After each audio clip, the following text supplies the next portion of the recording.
주로 인하여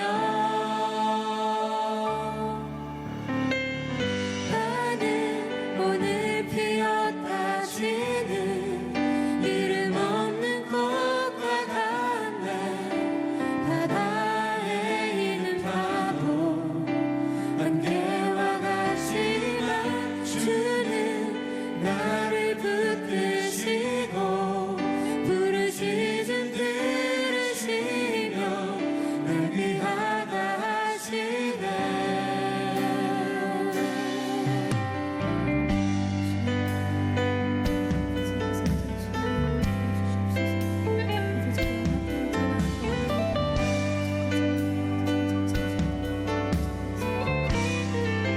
주님은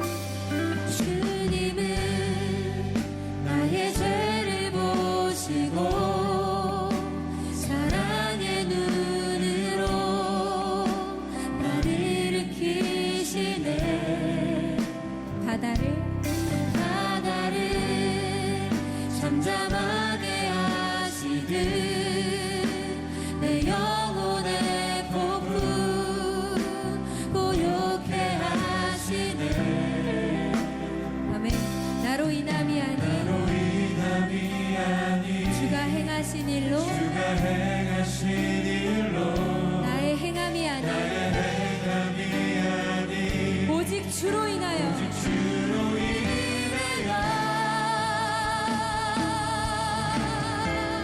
나는 오늘 피었다 지는 이름 없는 꽃과 같네. 바다에 있는 파도 안개와 같지만 주는 나를 붙드시고 부르짖음 들으시고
이름 없는 곳과 같네. 바다에 있는 파도 안개와 같지만 주는 나를 붙드시고 부르짖음 들으시며 날 귀하다 하시네. 우리 한 번 더 고백합시다. 나는 오늘 피었다 지는 나는 오늘 피었다 지는 이름 없는 꽃과 같네. 바다에 있는 파도 안개와 같지만 주는 나를 붙드시고 부르짖음 들으시며 날 귀하다 하시네.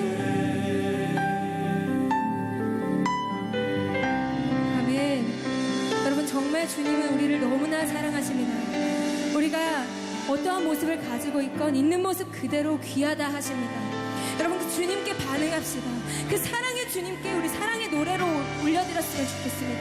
그 영광의 주님께 우리 감사의 박수 올려드릴까요? 우리를 이렇게 사용하시는 주님 찬양합니다. 우리 마음 가운데 역사하시는 주님만을 높입니다. 할렐루야. 아멘.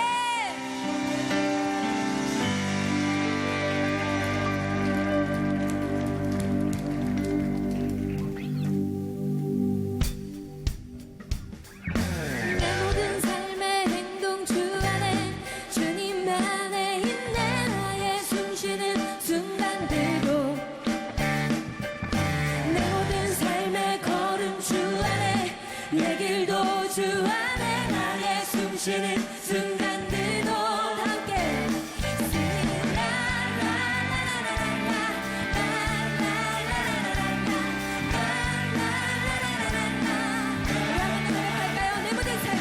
내 모든 삶의 행동 주 안에 주님 안에 있네. 나의 숨쉬는 순간들도 내 모든 삶의 걸음 주 안에 내 길도 주 안에 나의 숨쉬는 순간들도 함께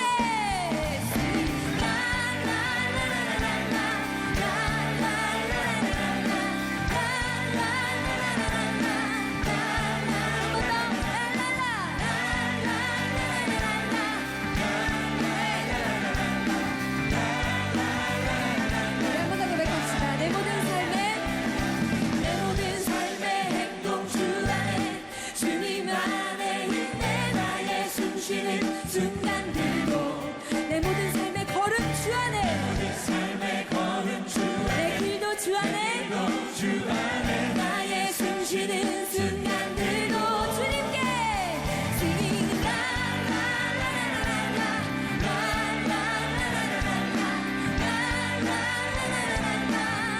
한 번 더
왜냐하면요, 주님께서 우리의 모든 죄악을 감당하셨기 때문입니다. 그 주님의 이름을 함께 전파하며 나아갔으면 좋겠습니다. 그 주님의 이름 들고 나아가는 우리 청년들, 팀파 친구들, 우리 정말 기쁨이 넘치거든요. 사랑이 넘치거든요. 왜냐하면 우리 앞에 예수 그리스도가 전진에 나아가고 계시기 때문입니다. 여러분, 정말 그 주님을 의지하면서 이 시간 함께 찬양했으면 좋겠습니다.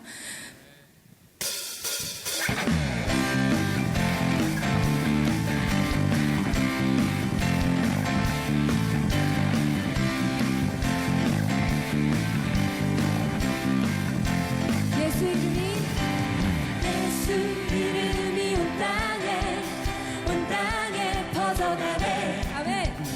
잃어버린 영혼 예수 이름, 그 이름 듣고 돌아오네. 예수님 기뻐 노래하시, 잃어버린 영혼 돌아올 때. 예수님 기뻐 춤추시, 잃어버린 영혼 돌아올 때. 아멘. 우리 한 번 더 1절로 고백합니다. 예수 이름이 온 땅에 퍼져가네. 잃어버린 영혼 예수 이름, 그 이름 듣고 돌아오네. 예수님 기뻐 노래하시, 잃어버린 영혼 돌아올 때. 예수님 기뻐 춤추시, 잃어버린 영혼. 2절로 고백합니다. 예수 이름이 온 땅에 온 땅에 선포되네. 하나님의 나라 열방 중에 임하신 하나님 기뻐 노래하시, 열방이 주께 돌아올 때. 하나님 기뻐 춤추시, 열방이 주께 돌아올 때. 목소리로 예수 이름이 온 땅에 퍼져가네. 아멘. 잃어버린 영혼 예수 이름, 그 이름 듣고 돌아오네. 한 번 더. 예수 이름이 온 땅에 선포되네. 하나님의 나라 열방 중에 하나님 기뻐 열방이 주께 돌아올 때. 하나님 기뻐 열방이 주께 예수님 기뻐 노래하시, 잃어버린 영혼 돌아올 때. 예수님 기뻐 춤추시, 잃어버린 영혼. 이번에 하나님 기뻐 열방이 주께 돌아올 때. 하나님 기뻐 춤추시, 열방이 주께 돌아올. 한 번 더. 열방이 주께 돌아올 때. 아멘. 자, 베이스로 찬양합니다.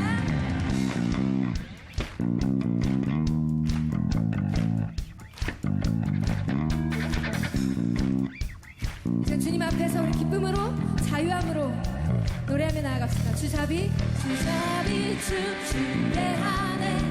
모든 것 다해 찬양해. 춤을 추며 주잡이가 사네. 아멘. 주 영광 외치게 하네. 온 땅에서 주 높이며 주의 영광 소리쳐 찬양하네. 넘쳐 흐르는 용서받은 영혼, 이제 주를 보내. 우린 멈출 수 없어. 우리는 춤추는 세대들이 주 뜻을 자비로 춤추리라. 주의 자비로 주 영광 외치는 세대들이 돌아온 주 영광 외치리라. 주의 영광을. 주님께 박수.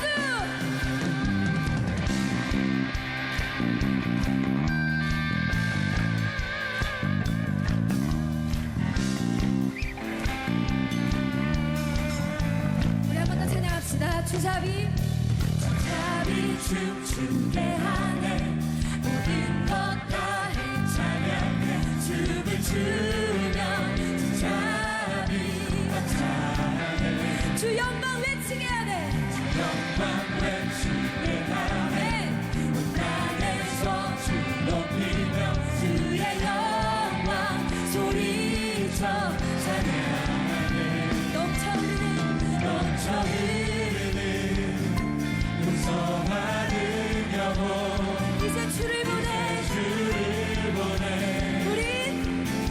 우린 멈출 수 없어 우리는 춤추는 세대들이 주 크신 자비로 춤추리라 주의 자비로 주 영광 주 영광 외치는 세대들이 놀라운 주 영광 외치리라 주의 영광을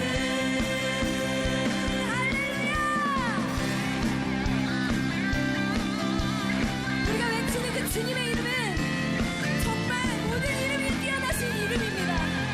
우리가 들고 있는 그 주님의 이름은 정말 모든 이름 위에 뛰어나신 이름입니다. 그 주님의 이름만을 높입니다. 그 이름만을 의지합니다. 할렐루야! 우리가 찬양합시다. 넘쳐 흐르는 용서받은 영혼 이제 주를 보내 우린 멈출 수 한번더 없어 넘쳐 흐르는 넘쳐 흐르는 용서받은 영혼 용서받은 영혼 이제 주를 보내 우린 한번더 갑시다. 넘쳐 흐르는 넘쳐 흐르는 용서받은 영혼 이제 주를 보내 이제 주를 보내 우린 멈출 수 없어 우리는 춤추는 세대들이 주 크신 자비로 춤추리라 주의 자비로 주 영광 주 영광 외치는 세대들이 놀라운 주 영광 외치리라 주의 영광을 한번더 우리는 춤추는 세대들이 우리는 춤추는 세대들이 주 크신 자비로 춤추리라 주의 자비로 주 영광 주 영광 외치는 세대들이 놀라운 주 영광 외치리라 주의 영광을 하나님 우리는 주님의 춤추는 세대입니다. 주님의 이름만을 높이는 세대입니다. 할렐루야.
하늘에 계신 우리 아버지여, 이름이 거룩히 여김을 받으시오며 나라의 임하옵시며 뜻이 하늘에서 이루어질 것 같이 땅에서도 이루어지리라.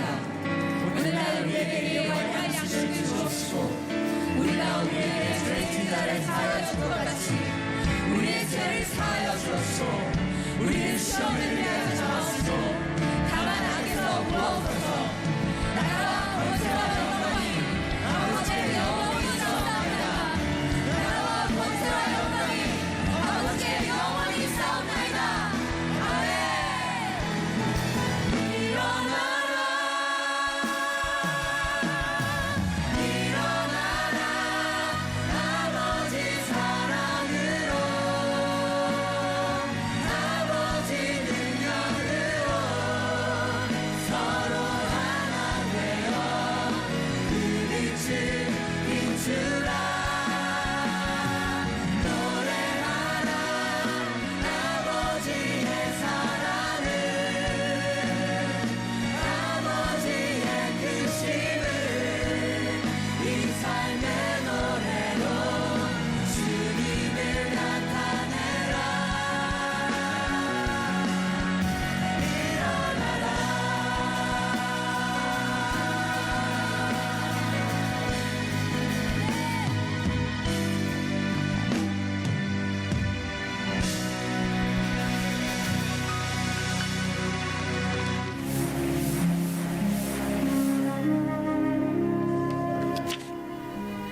오늘의 말씀은 느헤미야 2장 9절에서 10절 말씀입니다. 군대 장관과 마병을 보내어 나와 함께하게 하시기로 내가 강서쪽에 있는 총독들에게 이르러 왕의 조서를 전하였더니 호론 사람 산발랏과 종이었던 암몬 사람 도비야가 이스라엘 자손을 흥화하게 하려는 사람이 왔다 함을 듣고 심히 근심하더라. 하나님 앞에 저 좀 써주세요. 제가 하나님 일을 할게요. 이렇게 자원하는 사람이 얼마나 많습니까? 근데 정작 하나님께서 그 많은 사람 가운데 어떤 한 사람을 부르셔서 네가 내 일을 좀 해라. 내가 너에게 이런 일을 맡길게. 네가 이 사명 감당할래? 라고 하나님께서 그 사람에게 하나님의 일을 맡기는 사람이 그렇게 많지 않아요. 더군다나 우리가 생각할 때 좀 큰 일, 엄청난 미션을 하나님께서 시대적으로 그 사람에게 맡긴다는 것은 이 지구상에 엄청난 그리스도인이 많지만 아무에게나 하나님께서 하나님의 큰 일을 맡기시지 않더라는 거예요. 하나님은 어떤 사람에게 큰 일을 맡기실까? 지금이 아니라 역사 속에서도 그랬을 거고 앞으로도 하나님의 관심은 누군가에게 일을 시켜야 한다면 하나님은 어떤 기준으로 어떤 사람에게 그 엄청난 큰 일을 맡기시는 걸까? 오늘 우리가 느헤미야 2장의 말씀을 나누는데 여기서 영적인 교훈을 깨달았으면 좋겠어요. 지금 느헤미야는 어느 날 예루살렘 자기 조국에서 온 동족들로부터 페르시아에 살고 있을 때 조국에 대한 참담한 현실을 듣게 되죠. 근데 말로만 들어도 너무 슬픈 거예요. 그리운 조국 동포들 이야기를 먼 이국 땅에서 그 예루살렘에서 온 사람들의 이야기를 듣는 것만으로도 가슴이 찢어질 만큼 아팠어요. 그러니까 저는 이게 느헤미야가 하나님 마음에 드는 첫 번째 단추지 않을까 생각이 들어요. 남의 아픔에 민감할 줄 아는 사람. 그 사람이 슬퍼하는데 그 슬픔을 동감해주고 그 아픔이 내 가슴에 고스란히 느껴지는 사람. 아마도 느헤미야의 장점이 그런 거 아닐까. 자기는 페르시아에서 지금 왕의 술관원으로 말 그대로 정말 권력의 핵심부에 부와 명예를 누리는 자리에 느헤미야는 있어요. 조국이 어찌됐든 간에 먼 나라에서 그는 강대국에서 출세한 사람, 미래가 보장되는 사람, 사는데 아무 지장 없는 사람, 그건 느헤미야예요. 그런데 어느 날 저 조국으로부터 들려온 소식, 그 소식을 듣고 그는 너무 마음이 아파요. 그리고 정말 내가 그 조국, 그 동포들을 위해서 도울 수 있는 일이 뭐가 있을까 고민하기 시작하죠. 그런데 현실적으로 그가 할 수 있는 일이 아무것도 없어요. 마음만 있을 뿐이지, 마음만 너무 찢어지고 아플 뿐이지, 내가 그 조국을 위해서, 그 어려운 참담한 동포들을 위해서 해줄 수 있는 일이 아무것도 없었어요. 그래서 그가 뭘 합니까? 할 수 있는 게 없으니까 무릎을 꿇고 하나님 앞에 금식하며 기도하기 시작했어요. 그렇게 내가 할 수 있는 건 하나님 앞에 그저 눈물로 이 조국, 이 불쌍한 동포들을 긍휼히 여겨달라고 기도하는 것밖에는 현실적으로 할 수 있는 일이 없었기 때문에 그걸 그는 하나님 앞에 자기가 할 수 있는 일이라고 생각하고 부르짖기 시작하죠. 그러다가 어느 날 그렇게 금식하며 마음을 정말 아파하고 힘들어하고 있는 그가 느헤미야 2장 1절 2절에 보니까 아주 우연치 않은 왕가의 사건 앞에 직면하게 됩니다. 읽어볼게요. 1절 2절을. 아닥사스다 왕 제20년 니산월에 왕 앞에 포도주가 있기로 내가 그 포도주를 왕에게 드렸는데 이전에는 내가 왕 앞에서 수심이 없었더니 왕이 내게 이르시되 내가 병이 없거늘 어찌하여 얼굴에 수심이 있느냐 이는 필연 내 마음에 근심이 있음이로다 하더라. 술관원이라는 것은요, 왕이 마시는 그 포도주, 음료 또는 식사 이것들을 옆에서 잘 보좌해 주는 일이에요. 이게 군사 시절의 이야기니까요. 이 당시에는 그 적군들이 왕을 독살하는 일을 음식에 또는 뭐 음료수에 이런 거 이렇게 독물을 타가지고 사람을 살해하는 일이 많았고, 내부적으로 같은 나라 안에서도 왕권을 놓고 경쟁하는 사람들끼리 파벌 다툼이 일어나면 왕을 독살하는 일이 많았어요. 그래서 왕들이 자기가 먹는 음식을 먼저 옆에서 검증하는 사람, 이런 사람을 세웁니다. 그게 술관원이에요. 그러니까 음식을 미리 먹어보고 독극물이 있는지 없는지 왕 앞에서 우리 옛날 조선시대 영화 가운데 드라마 가운데 나오는 것처럼 그런 일을 하는 사람이 술관원이죠. 그러니까 여느 때처럼 자기가 하는 일을 가지고 성경엔 포도주라고 나오지만 음료수를 가지고 왕 앞에 씁니다. 그리고 아마도 그들이 하던 대로 왕 앞에서 먼저 그걸 따라서 자기가 마셨을 거예요. 아무 이상이 없다는 것을 먼저 자기가 드러내는 거죠. 그런데 그런 일들을 예전에 했듯이 오늘도 그렇게 하고 있는데 갑자기 왕이 느헤미야를 아까부터 뚫어지게 쳐다보면서 이렇게 한마디를 툭 던집니다. 너 표정이 왜 그래? 너 얼굴이 왜 그래? 왕이 한마디를 툭 던져요. 느헤미야가 지금 조국의 소식을 듣고 할 수 있는 일이 없기 때문에 뭘 했다고 했죠? 하나님 앞에 금식하며 기도하는 일을 계속하고 있었다고 그랬어요. 그러니까 아무래도 금식을 했기 때문에 얼굴이 헬쓱했겠죠. 그 정말 조국을 걱정하고 동포를 염려하는 그 찢어지는 마음을 가지고 밤잠을 자지 못하고 아마 머리를 부둥켜 안고 그 불쌍한 조국과 동포들을 위해 내가 뭘 할 수 있을까, 이렇게 날마다 걱정하고 스트레스 받고 금식하고 기도하고 하느라고 심신이 피곤했을 거예요. 그러니까 자기도 모르는 사이에 그 자기의 그 삶이 얼굴에 그대로 드러났을 거예요. 얼굴이 헬쓱해지고 근심이 가득한 얼굴, 고민이 있는 얼굴, 이런 게 드러나지 않겠어요? 그러니까 왕이 예전 같지 않은 느헤미야를 바라보면서 왜 내 얼굴에 근심이 있느냐라고 물어보는 거예요. 사실은 이 질문이 굉장히 위험한 질문이죠. 여러분, 신하는 왕을 위해 존재하는 거예요. 더군다나 술관원 같은 역할은 왕을 기쁘게 해야 돼요. 왕을 행복하게 해줘야 돼요. 왕의 신하니까. 만약에 왕의 마음을 거슬리게 하거나 왕에게 근심을 주면 그건 생명을 바쳐야 하는 일이에요. 근데 왕이 쉽게 말하면, 야, 너 왜 그렇게 못 씹은 얼굴을 하고 있는 거야? 이렇게 물었다는 자체가 이미 네가 네 역할을 못한다는 거 아니에요? 감히 누구 앞에서 네가 그렇게 인상 쓰고 그런 얼굴로 지금 여기를 왔다 갔다 하는 거야? 라고 말하는 것 속에 이미 죄목이 묻어나는 거예요. 그렇지 않습니까? 너 어떻게 나를 기쁘게 해주고 나를 행복하게 해줘야 되는데 그렇게 인상 쓰고 그렇게 그런 얼굴로 내 앞에 올 수 있어? 라고 말한다는 거죠. 더 쉽게 말하면 너 요즘 정신을 어디다 쓰고 있는 거야? 너 네 마음을 어디다 쏟고 있는 거야? 너 나를 위해 일해야지. 너 나의 신하고 나의 종이고 내가 주는 월급과 내가 주는 것으로 사는 사람인데 어떻게 나를 위해 일하지 않고 네가 어디에 신경을 쓰는 거야? 괘씸한 놈.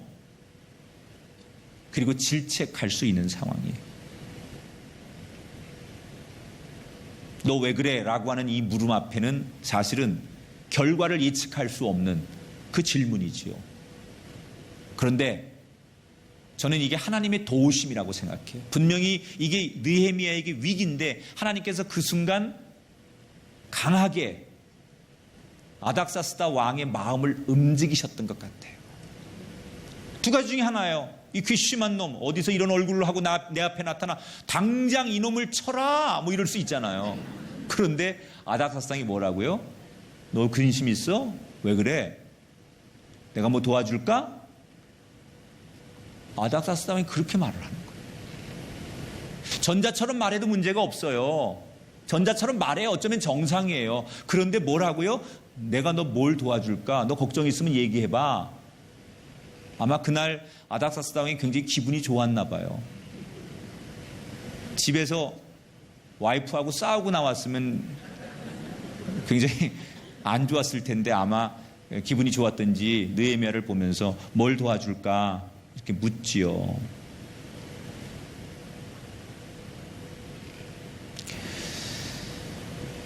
이때 느헤미야가 영적인 깨달음을 얻어요. 아, 이게 하나님이 개입하시는구나.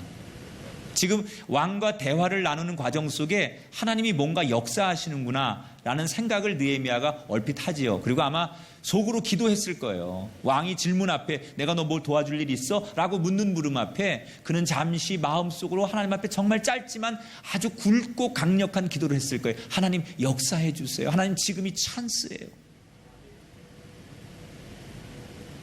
그리고는 사실은 내가 내 조국의 비참한 상황, 성이 다 회파되고 우리 동족들이 먹을 게 없어서 가족들이 이리저리 뿔뿔이 흩어지고 정말 사람이 사람답게 살지 못하는 그런 비참한 현실을 듣고 내 조국을 도울 수 있는 일이 없을까 고민하고 있었는데 그래서 내 얼굴이 이렇게 수척해지고 근심 어린 얼굴을 하고 있었는데 죄송합니다. 그러나 말씀을 하셨으니까 감히 제가 청을 드리건대 내가 돌아가 내 조국과 동포를 위해서 할 수 있는 일이 있는지 저를 보내주시면 감사하겠습니다. 그래서 느헤미야가 여러분 왕의 허락을 받고 예루살렘으로 돌아가서 무너진 성을 다시 재건하는 이야기가 시작되는 거예요. 자, 다시 물을게요. 왜 하나님이 무너진 예루살렘 성을 재건하는데 느헤미야를 쓰신 걸까? 여러분 예루살렘의 회복을 위해 기도하고 회복을 꿈꿨던 사람이 느헤미야만 있었겠어요? 그 당시에 느헤미야 같은 마음을 가진 사람이 느헤미야 혼자였을까요? 그 조국을 돕고 싶고 무너진 성을 다시 세우고 싶고 그리고 동포들을 세우고 싶은 그 열망, 그런 충성심, 애국심, 그런 사랑의 마음이 느헤미야만 있었을까요? 저는 아닐 거라고 생각해요. 여러 사람들이 그런 마음이 있었을 거예요. 그런데 왜 하필이면 느헤미야이었느냐 이 말이에요. 왜였을까요? 하나님이 왜 느헤미야였을까요? 저는 그 힌트를 1절의 한 구절에서 찾아요. 2장 1절에 이런 말이 있죠. 왕이 이렇게 묻죠. 이전에는 내가 왕 앞에서 수심이 없었는데 내 앞에서 수심이 없다. 이전에는 네가 이런 지금 나에게 이렇게 술관원의 직책을 맡아서 일을 하면서 이전에 네가 이런 일을 할 때 이런 적이 없었는데 이런 말이에요. 지금 느헤미야는 금식기도 중이에요. 계속 금식기도 하는 거예요. 그러니까 심신이 지쳐 있는 거예요. 그런데 왕이 뭐라고 평가해요? 오늘 이전에는 네가 이런 적이 없었다는 거죠. 그 얘기는 그 이야기 속에 무슨 스토리가 담겨 있느냐면 너는 언제든지 내게 맡겨진 일을 내색하지 않고 잘했고 나한테 근심을 주지 않고 성실했고 믿을 만한 사람이었고 신뢰가 갈 만한 사람이었는데 오늘따라 좀 이상하구나 그 말이에요. 그 말은 지금까지 느헤미야가 걸어온 길이 자기에게 맡겨진 일에 얼마나 최선을 다하고 충실한 사람이고 성실한 사람이었는지 왕의 그 한마디의 평가에서 나온다는 얘기죠. 여러분, 결국은 왕이 봤을 때 느헤미야는 믿을 만한 사람이라는 거예요. 이전에 경험해 봤을 때, 지금까지 느헤미야를 지켜봤을 때 이 친구는 믿을 만한 사람이에요. 굉장히 성실한 사람이에요. 한 번도 자기 일을 소홀히 하거나 꾀를 부리거나 잔머리 쓰는 사람이 아니고 정직하고 굵은 길을 가는 사람, 그가 느헤미야라는 걸 왕이 알고 있었다는 거죠. 그걸 어떻게 알아요? 그의 평상시의 삶을 보고 아는 거예요. 얼마나 그가 책임감이 강한 사람인지, 얼마나 성실한 사람인지. 여러분, 이게 왕의 눈에만 마음에 든 게 아닐 거라는 거예요. 하나님이 왜 느헤미야였을까? 자기에게 맡겨진 일이 어떤 일이든 간에 누가 보든 보지 않든 간에 성실하고 충성스럽고 최선을 다하는 노력, 그걸 하나님도 보고 계셨다는 거예요.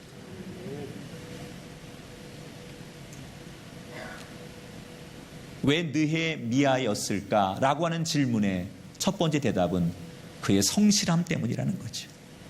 우린 종종 하나님 앞에 하나님 저 큰일을 하게 해주세요. 저를 하나님 정말 붙들어서 아주 세계적인 인물로 사용해 주시고 나를 이런데 주님께서 하나님의 도구로 써주세요 라고 열심히 하나님 앞에 기도도 하고 우리가 소원도 간구하는데 정작 내게 맡겨진 일을 소홀히 하는 사람이 있어요. 하나님 나를 써주세요. 그리고 금식도 하고 기도도 하고 하나님 앞에 매달리는데 정말 나에게 맡겨진 일은 기도하는 만큼 예배하는 만큼 열심히 하지 않고 소홀히 하는 사람, 우습게 생각하고 대충 하는 사람이 있다는 거예요. 여러분, 하나님이 그런 사람의 기도를 들어주실까요? 나를 크게 써주세요. 하나님 나를 사용해 주세요. 이렇게 기도하면서 자기에게 주어진 삶의 자리에서 최선을 다하지 않는 사람이라면 하나님께서 그 기도만 들어주실까요? 하나님은 그런 분이 아니에요. 여러분, 신약성경 달란트의 비유에 보면 하나님의 속성이 나오죠. 어떤 주인이 있었어요. 세 종에게 멀리 외국을 가면서 달란트를 맡겼어요. 두 종은 정말 열심히 해서 이익을 남겼는데 한 종이 손해만 안 보면 되지. 그래서 그걸 땅에 묻어두었죠. 주인이 돌아와서 계산을 해보니까 두 종은 어쨌든 간에 열심히 해서 이익을 남겼는데 한 종이 땅에 묻어둔 걸 손해는 안 봤으니까 그냥 본전을 돌려주니까 뭐라고 말해요? 착한 종을 칭찬한 다음에 그 한 달란트를 땅에 묻어두었던 그 종을 향해서 악하고 게으른 종아, 그리고 그에게 한 달란트를 빼앗아 10달란트 가진 자에게 주었다 그랬어요. 자, 여기 주인의 관심은 내가 준 것 가지고 얼마나 이익을 만들어냈느냐, 손해를 보게 했느냐, 이거에 관심이 아니에요. 이 주인의 관심은 내가 너에게 맡겨준 일을 얼마나 최선을 다했느냐, 이게 기준이었거든요. 이 주인이 누구예요? 바로 하나님이에요. 이 달란트 비유를 통해서 하나님이 어떤 분인가를 우리에게 소개하는 거예요. 하나님의 관심은 네가 지금 너의 자리에서 너에게 맡겨진 그 일을 통해서 얼마나 충실하게 최선을 다하는지 보시고 우리에게 그 일을 맡길지 맡기지 않을지를 생각하시는 분이라는 거예요. 여러분, 이번 한 주간 여러분 나가시면 학생은 학생의 자리에서, 직장인은 직장인의 자리에서, 주부는 주부의 자리에서, 사역자는 사역자의 자리에서 최선을 다하십시오. 그것이 하나님이 오른손으로 여러분을 붙들어 사용하는 찬스가 될 줄 믿습니다. 느헤미야가 왕에게 하여튼 이 우연한 기회를 또 하나님의 역사하심을 보고 저를 보내주십시오 이렇게 간청하죠. 그 왕이 보내줄게, 뭘 도와주면 돼? 그랬더니 느헤미야가 주도 면밀하게 이미 계획하고 있는 거예요. 사람은 준비된 만큼 쓰임 받는 것 같아요. 근데 느헤미야를 보면서 느헤미야가 정말 준비된 사람이구나. 이런 일이 일어날 줄 전혀 모르고 그냥 넋놓고 앉아있다 갑자기 왕이 뭘 도와줘 그랬는데 아무 생각도 안 하고 글쎄 좀 생각 좀 해볼게요. 어떻게 될지 저도 좀 고민 좀 해볼게요. 이렇게 답하지 않고요. 기다렸다는 듯이 왕이 뭘 도와줄까 그랬더니 주도 면밀하게 아주 계획적으로 왕에게 자기의 계획과 자기가 도움받을 일을 쫙 목록을 내놓기 시작해요. 우선 유프라테스 서쪽 지방을 관할하는 총독들에게, 그러니까 이게 그 예루살렘 그 부근의 토착 세력들이죠. 이 사람들이 느헤미야가 페르시아로부터 오면 견제하고 권력 그 싸움을 하고 그럴 테니 왕께서 조서를 내려서 왕이 신임하고 왕이 공식적으로 보내는 사람이니 어느 누구도 느헤미야를 힘들게 하지 말아라, 건들지 말아라. 느헤미야가 하는 일을 다 왕의 뜻처럼 받아들여라 라는 왕의 이름과 직인이 찍힌 공식 조서를 내려주십시오. 느헤미야가 요구하는 거예요. 그리고 두 번째, 예루살렘에 돌아가도 무너진 성을 재건하려면 목재를 비롯한 건축 자재가 있어야 되는데 산림 감독, 그 건축을 하는데 건축 재료를 담당하는 그 감독에게 내가 예루살렘에 돌아가서 성을 재건할 만큼 그 산림을 비롯한 나무 목재를 비롯한 꼭 필요한 건축 자재를 내려주라는 명을 내려주십시오. 그리고 내가 예루살렘까지 가는 동안 혹시 나를 노리는, 내가 거기 오지 못하도록 나를 방해하거나 자객들이 있을 수 있으니 나를 지켜줄 수 있는 경호 요원을 주십시오. 그게 느헤미야의 요구였어. 왕이 느헤미야의 요구를 다 들어줘. 조서를 내리고 산림 감독에게 명령하고 예루살렘까지 가는데 그를 경호하고 호위할 수 있는 호위병들을 붙여주세요. 자, 만약에 느헤미야가 찬스가 왔는데 아무 생각 없이 이런 날이 올 줄 몰라서 제가 생각을 미처 못했는데 조금만 말미를 주시면 안 될까요? 이랬다면 역사는 어떻게 바뀔지 몰라요. 그 자리에서 서슴없이 거침없이 자기의 이야기를 마치 준비된 시나리오가 있었다는 듯이 이때가 올 줄 알았다는 듯이 거침없이 얘기하는 느헤미야. 여러분, 믿음의 사람은 늘 상상합니다.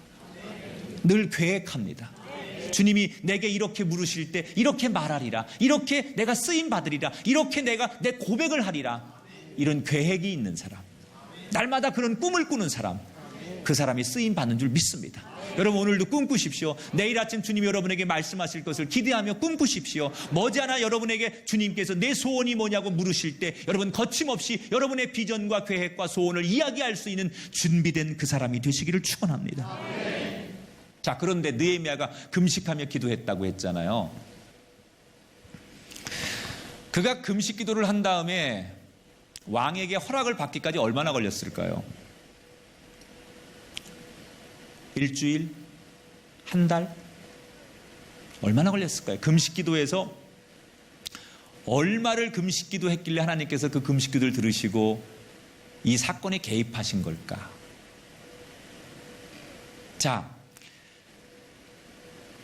느헤미야가 처음에 자기 조국 소식과 동포를 만나서 조국 소식을 들은 날이 1장 1절에 나오죠. 뭐라고 나와요? 기스르월에 내가 수산궁에 있었는데 조국에서 온 동포를 만났다는 거예요. 이 기스르월이 우리나라 달력으로 9월에 해당합니다. 9월 달에 처음으로 조국 소식을 들은 거예요. 그리고 왕에게 허락을 받은 날이 느헤미야 2장 1절에 나오는데 니산월에 왕 앞에 포도주가 있기로, 이 니산월이 우리 달력으로 말하면 1월에 해당하는 거예요. 그러니까 9, 10, 11, 12, 1, 4달 걸린 거죠. 금식 기도하면서 하나님 앞에 엎드려서 내가 할 수 있는 건 기도밖에 없기 때문에 그가 기도했지만 이때나 저때나 하나님이 개입하시고 역사하기를 그가 소원하면서 기도한 기간이 4개월이었다는 거예요. 여러분, 4개월이라는 그 기도 시간이 짧다고 느껴질 수 있는 사람도 있겠지만 사실 굉장히 긴 시간이죠. 보통 많은 그리스도인들이 기도 시작합니다. 하나님 앞에 작정합니다. 근데 그 작정이라는 게 사실은 내가 정한 작정, 내가 어떤 그 정해놓은 규칙, 여기서부터 요까지 해야지, 여기서부터 이만큼만 해야지, 이게 내 규칙이고 내 방법이죠. 사실은 느헤미야는 이 4개월이라는 게 자기가 계획한 게 아니거든요. 지금 여기서 암시하는 것은 느헤미야는 하나님이 응답하실 때까지 기도하려고 했던 거예요. 근데 중간에 하나님께서 4개월 만에 역사하신 거죠. 근데 이 4개월도 여러분 짧은 게 아니에요.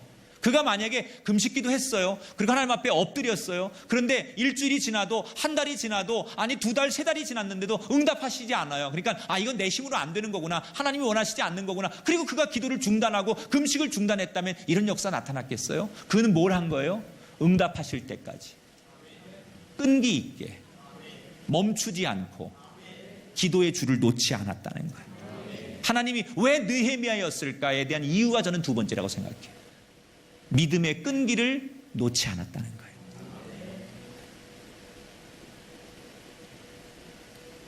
여러분, 하나님이 우리에게 제일 바라시는 것은